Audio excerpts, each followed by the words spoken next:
particularidades que vamos a ver más adelante. Desde ya comentarles respecto a esto que la conocemos más vinculada a procesos de transmisión sexual y por eso y relativamente reciente, ¿no? Y es frecuente que con clamidia los médicos a veces metamos la pata. ¿En qué sentido? Que vamos a ver tiene particularidades propias que lo diferencian de las bacterias un poco, y es común escuchar a colegas hasta con especialidad pedir un cultivo para clamidias como habitualmente pedimos para otros muchos microorganismos, cuando, como vamos a ver, clamidia se cultiva en líneas celulares. Entonces, desde ahora, ¿no? Si alguna vez escuchan, eviten incurrir en ese error que pues puede parecer niño, no lo es tanto, porque es motivo de maltrato. Alguna vez algún colega así, años de experiencia al interno, me pide cultivo, pero me ha dicho que me pida y listo. Cuando le iba a discutir de que no se puede pedir un cultivo en medios comunes, sino en líneas celulares que no la manejan cualquier laboratorio, sino laboratorios de referencia. Algo de su taxonomía respecto a clamidia, la etimología de su nombre, que nos vamos a acordar desde el órgano, ¿cierto? Clamidiales, familia, clamidiácea. Ya saben que no hace falta retorcer la boca para pronunciar esto, ¿no? Sino pronunciar una A después de la E, en fin, se hace complicado. El género es clamidia y una división que es relativamente reciente. Antes clamidia era un solo género. Este género se divide en clamidia como especie y el de clamidófila cuando hablamos de otras especies, que básicamente tienen las mismas características. ¿Ya? Ahí lo que les decía, ¿no? Para algunos las clamidias se comportaban como virus, aunque su tamaño no da para eso. ¿Por qué? Porque habían algunas características, básicamente que son microorganismos que requieren de células para crecer. Son obligatoriamente intracelulares, de otro modo no podrían crecer, no podrían reproducirse, etc. No son capaces de sintetizar su propia energía, como dicen, no tienen pared, una pared definida. Sin embargo, el rudimento de pared que tienen hace que se comporten como gram negativos. O sea, una pared sencilla, a diferencia de otros gram negativos. Por eso es que tampoco utilizamos tinción gram para poderlas teñir. Lo que vemos a la clamidia ahí, con una forma redondeada, es lo que se conocen como cuerpos elementales, obtenida la gráfica de microscopio electrónico, ¿cierto? Entonces, ¿qué recordar de clamidia? Que existen 15 serotipos que se diferencian los endémicos por provocar infecciones clásicas, infecciones oculares. La clamidia era conocida no como clamidia, sino el cuadro que produce desde hace muchos siglos. En cambio, ya la conocemos como tal hace unas cuantas décadas nada más, y a partir de eso se ha establecido, ¿no? Las clásicas, llamaremos las clamidias endémicas, tienen esos serotipos, el A, B, BA y el C. Las clamidias que tienen relación con ITS son las de los serotipos D acá, o sea, D, E, F, G, en fin, hasta acá. Y una otra particularidad de otra enfermedad de transmisión sexual es el linfogranuloma venéreo, vinculado a los serotipos L1 a L3. ¿Ya? Es algo que siempre hay que diferenciar. De hecho, cuáles se han de ver con mayor frecuencia son estos dos cuadros. Porque les decía, por la connotación que tiene como infecciones de transmisión sexual. Morfológicamente vamos a ver eso, parecen cocos por la forma que tienen, ¿no es cierto? Sin embargo, no es una forma definida, les reitero. Entonces son muy termolábiles, no soportan calor, eso es una ventaja a lo mejor si quieren, pero ya les decía, como sobreviven dentro de células epiteliales, tampoco significa que la infección se limite ahí. Su ciclo de replicación es intracelular, dos fases. Dos formas tendría este microorganismo, que son los cuerpos elementales y el cuerpo reticular. Reiterando, ¿no? Que no pueden producir su energía, que son intracelulares obligados, es decir, es un parásito obligatorio. Sin células epiteliales no sobreviviría. Su genoma es relativamente sencillo y eventualmente ya saben que son los bacteriófagos, pues son susceptibles a esos agentes. ¿De acuerdo? Tiene varios antígenos, acá ya las formas que vemos de las clamidias, a veces hay formas intermedias, pero nos quedamos, les decía, con el cuerpo reticulado y el cuerpo elemental. Dentro de estos hay antígenos que están en su membrana externa, tipo lipopolisacáridos, ese antígeno MOMP, que es del inglés, una proteína mayor de membrana externa, que facilita la elusión, el que la bacteria pueda escapar a la fagocitosis habitual, con algunas diferencias en cuanto a las especies que vamos a ver que existen, son 4 las principales. Y algunas otras características que tienen que ver, por ejemplo, este lipopolisacárido específico de familia o de especie permite diferenciar esas especies por métodos serológicos. ¿Ya? Ahí vemos una secuencia de cómo se comporta el cuerpo elemental, que es la forma que podría verse brevemente de manera extracelular, es la partícula infecciosa. Ese cuerpo elemental es el que ha de invadir nuevas células epiteliales. Se puede tener de un violeta rosáceo, se dice, pero con una tinción diferenciada, que es el lienzo, ¿no? Por la presencia de esa proteína puede resistir la fagocitosis, por lo tanto, persiste, está viable como para reproducir la infección cuando hay el contacto sexual. Y el CR, que significa el cuerpo reticulado, donde se han de reproducir varios ejemplares, ese sí es intracelular, a partir de un cuerpo de inclusión que se crea en la célula, vamos a ver en algún gráfico más adelante. ¿De acuerdo? Ese permite la replicación y libera nuevos ejemplares, múltiples ejemplares de las clamidias. Es así como se puede ver una célula infectada. Hay una prueba casera que a veces nos permite ver, también las pruebas de Papa Nicolau eventualmente, aunque no es específico. Reiterando, ¿no?, su ciclo reproductivo sencillo, otra vez partícula infectante, cuerpo elemental, no se olvide, y el cuerpo elemental, básicamente, ¿qué busca? Células cilíndricas no ciliadas. ¿Dónde vemos estas células? En genitales. En vías respiratorias también hay epitelio cilíndrico, ¿no es cierto? Pero que tiene cilios, que facilita la eliminación de algunos agentes. En los genitales no. Entonces, ese es el lugar, si quieren, preferido por estas bacterias para colonizar. Ya. Entonces, en el inglés lo que podíamos ver, ¿no es cierto?, a partir de la presencia de estos cuerpos elementales fuera de una célula epitelial, se adhieren, no son fagocitados, más bien facilita que la endocitosis por la misma célula, no es una fagocitosis como tal, y a partir de eso se crea ese cuerpo reticulado, como una red, donde vamos a ver múltiples ejemplares nuevos que más o menos entre 48 a 72 horas de tiempo van a producir a partir de un ejemplar muchos más que se liberan y parasitan nuevas células. Ese es un ciclo que lo vamos a ver normalmente, otra vez el ciclo de otra manera, ejemplificando las células epiteliales que les decía. ¿Por qué ponemos en los recuadros órganos reproductores femeninos sobre todo? Porque en la mujer es en quien tiene mayor connotación. Se dice que hasta un 75% de mujeres infectadas pueden ser asintomáticas.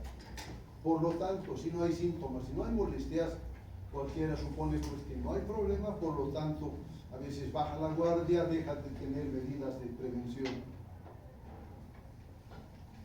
Les decía, clínicamente, cuando hablábamos de esos serotipos endémicos, hablamos de esta clamidia trachomatis, es la especie tipo, llamaremos la más frecuente. Y esa clamidia trachomatis es la que tiene los 15 serotipos que hemos dicho, ¿de acuerdo? Junto con esa especie de clamidia trachomatis hay clamidia pneumoniae, que en este caso hablamos, ¿no? Estas dos especies son propias del hombre, y hay otras dos especies que son propias de animales, son zoonosis, esta clamidia psittacea y clamidia pecorum, que pueden estar, es como dicen, en aves, en algunos mamíferos, y el hombre adquiere esas especies en forma accidental por cuestiones laborales, quienes trabajen en granjas avícolas, con aves de ornamento, los loritos son ese tipo de aves, por si acaso, por eso viene lo de citasi. Vamos a ver en algún cuadro, se le ha dado ese nombre porque había mayor prevalencia en ¿qué? En loros sobre todo, ¿ya? Los citácidos son esas aves. Lo que decíamos, en Chlamydia trachomatis pueden los serotipos que habíamos dicho A, B, BA y C provocar sobre todo infecciones oculares. Este tracoma es una infección conocida, es una enfermedad conocida que sobre todo en Asia y en África provocaba ceguera. Antes muy frecuente. Ahora ya no tanto con el advenimiento de los antibióticos, ¿no? Pero entonces lo que provocaban era un proceso crónico, un proceso inflamatorio crónico que podía derivar en ceguera, una conjuntivitis neonatal, eventualmente una neumonía intersticial, se dice, un tanto atípica. Pero más lo vinculamos a eso con ese tracoma. Luego, los otros serotipos de acá, que decíamos, ¿no? Que van a causar infecciones genitales, y luego el linfogranuloma venéreo por serotipos L1, 2 y 3. Paralelamente se han visto algunos casos donde se puede provocar lo que se llama un síndrome de Reuter, que no es privativo de clamidia. También se puede ver con otras infecciones de transmisión sexual. ¿De acuerdo? Entonces, ¿qué ocurre en este caso, en este síndrome?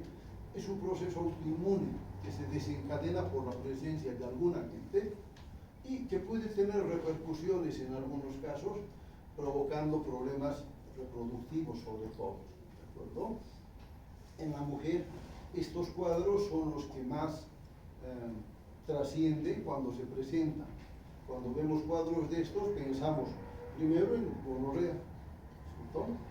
Y luego pensamos en otros cuadros, entre ellos clamidiasis, que pueden ser causa de enfermedad pélvica inflamatoria, se lo indica esa época, abortos, lo peor, infertilidad, ¿de acuerdo?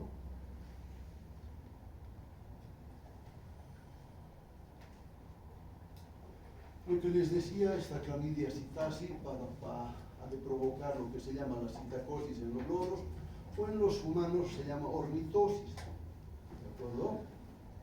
Que es un cuadro igual parecido al anterior, puede haber neumonías atípicas, eventualmente manifestaciones gastrointestinales, dependiendo de los lugares que hayan sido infectados. Les reitero, esto es una infección sobre todo laboral. Hay granjas avícolas, saben de dónde vienen los pollos, ¿cierto? Se crían en gran cantidad y el personal que trabaja en estos lugares es más susceptible de contraer alguna de estas infecciones. Y esta clamidia pneumoniae, que es otra especie que provoca sobre todo cuadros respiratorios. ¿En quiénes? En edades extremas. Más que todo en ancianos y eventualmente en niños pequeños en los que se puede presentar. Volvemos a hablar de los serotipos que causan infecciones de transmisión sexual, que en el varón pueden provocar estos problemas, ¿no? Desde una epididimitis, una prostatitis, una uretitis, y eventualmente también en varones pueden ser causa de infertilidad. ¿De acuerdo? De jóvenes nos parece pues, mejor, ¿no es cierto? Sin embargo, cuando pasa el tiempo, para las damas sobre todo, es un problema serio, que alguien no pueda embarazarse, no pueda concebir. Y es relativamente frecuente, entonces parte de los problemas se dan por estas infecciones. Lo que decíamos, el tracoma, pues es una infección ocular. En alguna parte se puede ver esa triquiasis, es como la eversión de las pestañas, que en un contacto frecuente con la córnea van provocando un proceso inflamatorio crónico en el que este se queratiniza. Si quieren, se forman las famosas, lo que llaman muy común las nubes, ¿no es cierto? Son concreciones, cambio. Ese tejido de la córnea se defiende, de ser un epistelio se convierte en tejido fibroso. Por lo tanto, pues progresivamente pierden la capacidad visual, ¿no? Va a haber una fibrosis progresiva y se forman como cicatrices. Por lo tanto, esa queratoconjuntivitis crónica, lo de querato se refiere a qué? A la córnea, causada ¿por qué? Por la eversión, la agresión permanente de las pestañas puede derivar en ceguera. El otro cuadro que es frecuente, les decía, se llama linfogranuloma venéreo, por los serotipos que hemos dicho. que hay en estos casos una adenitis inguinal supurativa, es decir, la presencia de una masa en la ingle sobre todo, que progresivamente se ha de fistulizar, por eso hablamos de una adenitis supurativa, que se incuba en un tiempo relativamente corto, entre 7 a 14 días. ¿De acuerdo? Hablando de clamidia trachomatis, reiterar eso, ¿no? El huésped natural es el humano, igual células epiteliales son las que van a parasitarse, reiterar los 15 serotipos que hemos dicho para el tracoma endémico, para las infecciones de transmisión sexual y para el linfogranuloma venéreo.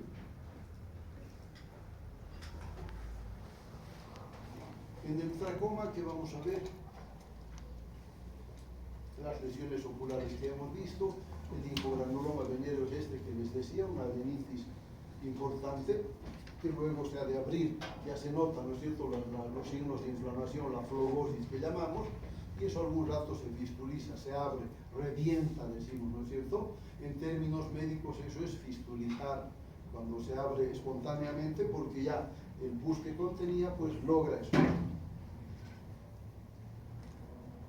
Las conjuntivitis de inclusión, que se dan sobre todo en bebés nacidos de mujeres embarazadas que están infectadas. En el momento del parto se produce la infección, hay una lesión mucopurulenta en globo ocular. Por eso, cuando nace un bebé, a todos, sobre todo si es un centro de salud o un hospital, se les coloca una pomadita con algún antibiótico.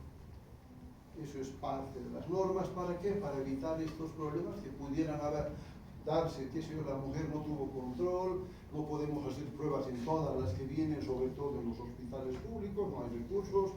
Entonces, como prevención, mejor tomar medidas y hacer un tratamiento preventivo con antibióticos locales o tópicos.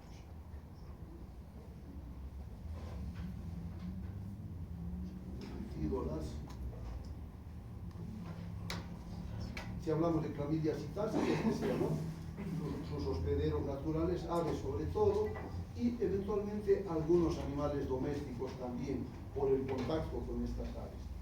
Tienen algunas particularidades, pero que no son significativas para establecer un diagnóstico rápido de especie. Requerimos de hacer otras pruebas, ¿de acuerdo? Ahí graficando quiénes son sus hospederos, ¿no? Aves y animales domésticos. Cuando se da la infección por esta clamidia citasi, podemos ver manifestaciones muy variadas, ya les decía, hasta gastroenteritis, meningoencefalitis, una neumonía, hepatitis, en fin. De aquí rescatamos el cultivo que se puede hacer, si se fijan, en estas células que tienen sus nombres, parecen nombres raros, ¿no? En células de embrión de pollo, sí, también les llaman a esas células Leventhal.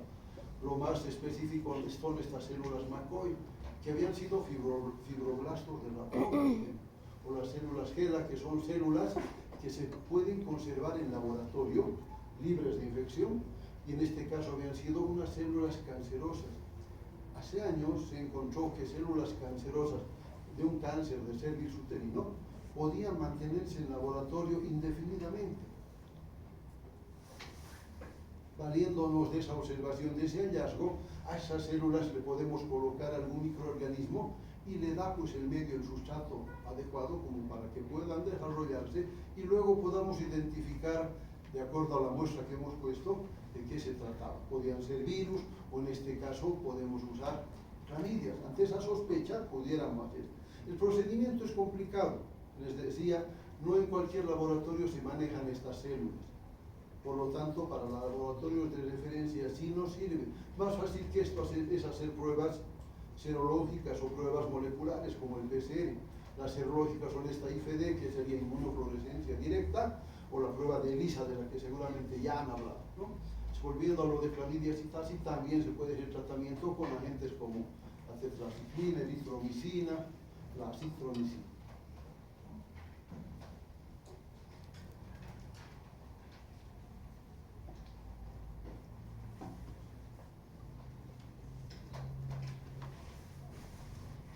Como pueden, un gráfico de esas células que les digo, que como parte de las neoplasias ha servido esto, por ejemplo, para estudiar mejor el comportamiento del cáncer de cuello uterino, ¿no? Que ha permitido algunos avances, pero para el laboratorio fue algo importante.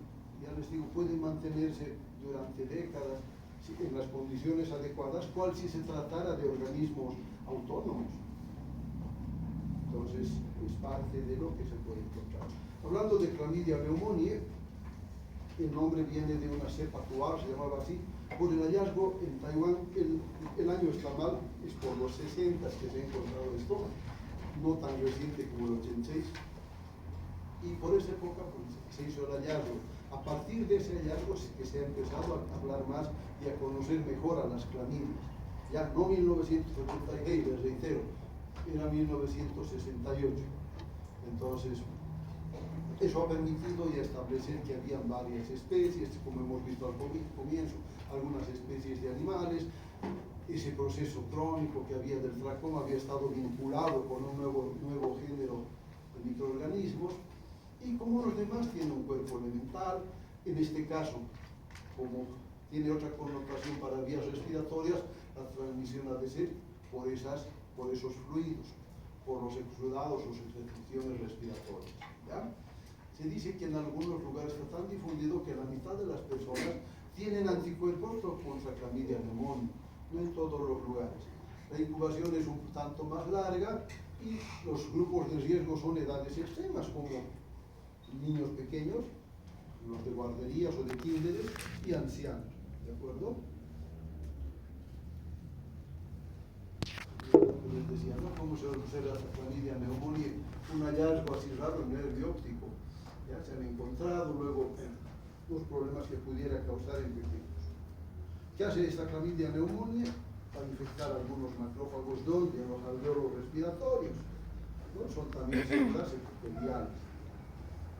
Puede provocar, desencadenar un proceso de aterosclerosis a través de sus lipopolisacáridos con procesos inflamatorios no crónicos sino agudos, ¿de acuerdo? Para el diagnóstico, ¿qué muestras se utilizarán? Exudados de vías respiratorias superiores, un exudado nasofaríngeo para hacer serología o pruebas moleculares, o eventualmente para un cultivo intracelular con las células que hemos dicho, estas Leventhal o las células McCoy. También susceptible de tratamiento con antibióticos, sí. ¿De acuerdo? Esto utiliza colorantes fluorescentes como para teñir los microorganismos, que nos muestra el otro cuadro, un cuadro de neumonía atípica. Si se acuerdan lo que han visto con Streptococcus pneumoniae, la neumonía es localizada, es como si hubiera un lugar, un lóbulo que está bien comprometido. En este caso es una neumonía intersticial, llamamos, que está diseminada, por eso hablamos de una neumonía atípica, no clásica. ¿De acuerdo? Una prueba de PCR, cómo se la grafica, cómo se la esquematiza, y bueno, el tratamiento, ya mencionando los antibióticos que podemos usar. Volviendo a hablar de la Chlamydia trachomatis, ¿no? las ITS o ETS, como les llaman, más son ITS, lo que les decía, ¿no? 75% de mujeres y hasta la mitad de los varones son asintomáticos. Eso induce errores en el cuidado que deberíamos tener, ¿cierto? Lo más temido de las complicaciones, reitero, infertilidad, ¿no? De algo que se puede prevenir con algunas medidas sencillas, la localización más importante sobre todo en damas. ¿Cómo se ha de manifestar? Cuando aparece con un flujo blanquecino. Algo a decirles en este segmento en que vamos a hablar de otras ITS, es que el flujo no es normal para las damas. Para muchas, la famosa regla blanca, pues la asumen como algo que debería estar, y no lo es tanto.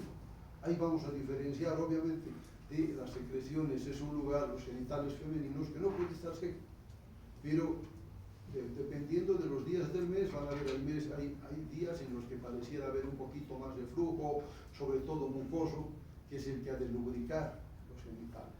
Pero ya el flujo blanco, la famosa regla blanca que le llaman, no es tan normal y hay que buscar, identificar la causa, ¿no? Y en este caso, pues hay un flujo blanquecino, amarillento, hay un olor peculiar en genitales masculinos y femeninos, ¿no? Eventualmente se puede acompañar de manifestaciones urinarias, estas si aparecen provocarán también dolor abdominal. Eventualmente, dependiendo de cada caso, cuando hay manifestaciones, les reitero, muchos no las tienen, pueden haber, ¿no?, estas náuseas, fiebre, que son inespecíficas. La dispareunia se refiere al dolor con las relaciones, que puede haber, que a veces no se comenta, pero sí puede haber en las relaciones. Sangrados eventualmente, la afección de otros órganos cercanos, lo que decíamos, el tracoma ya conocido desde mucho antes. Un hallazgo en laboratorio es que puede haber eosinofilia, ya cuando hacemos una prueba. Otra vez una gráfica del tracoma, cómo se va invirtiendo un párpado, donde vemos ya lesiones crónicas, ¿no? El flujo que les decía, esta es una imagen con espéculo de cérvix uterino, un flujo medio lechoso que tiene sus particularidades.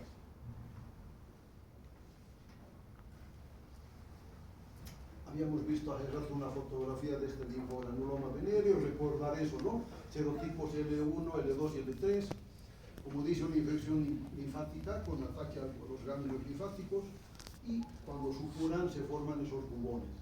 En la mujer puede causar el proceso que se llama enfermedad pélvica inflamatoria, igual que los otros serotipos de ALCA, la cervicitis, la complicación de la infertilidad o esterilidad.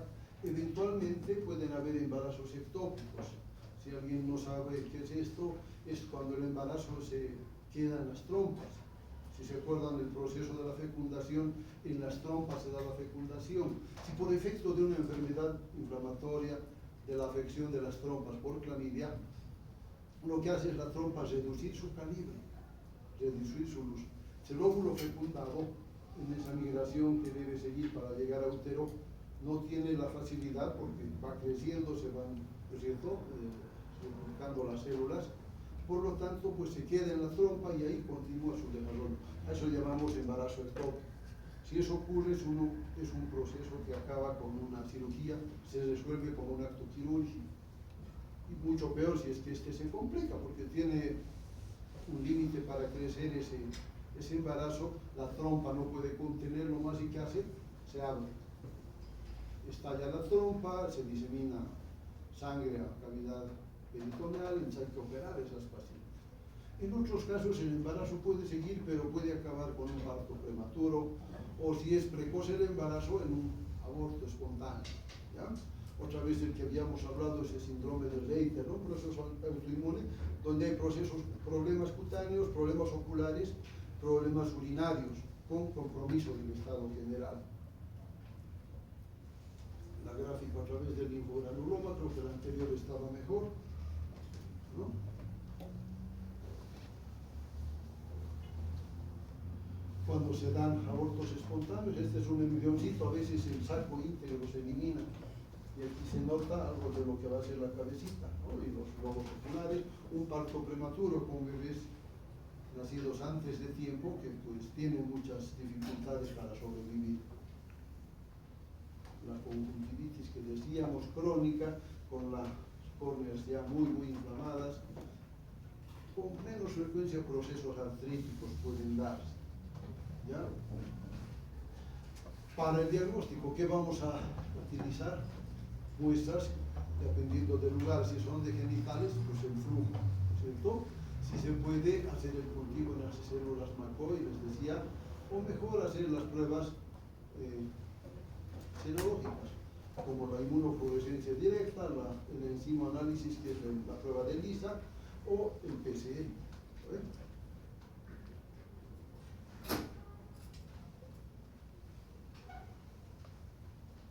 Esa es la prueba de inmunofluorescencia, por eso se ve con esa coloración, con un microscopio especial que se llama el microscopio de fluorescencia.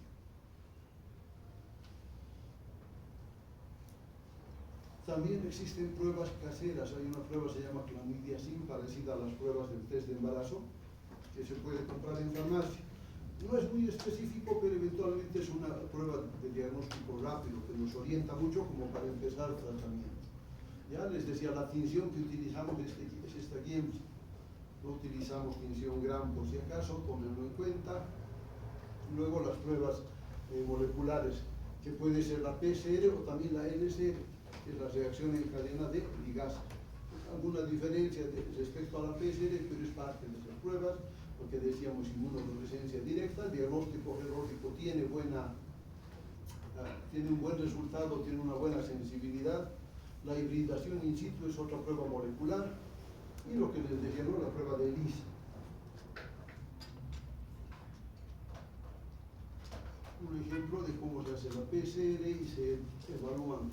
Esto se hace con máquina, no es visual, decir esto me parece, no. Pero así se hace esa PCR. La tinción, y eso es lo que nos muestra la tinción de inmunofluorescencia, la prueba de ELISA, esquematizada, y una prueba de reacción en cadena de ligasa.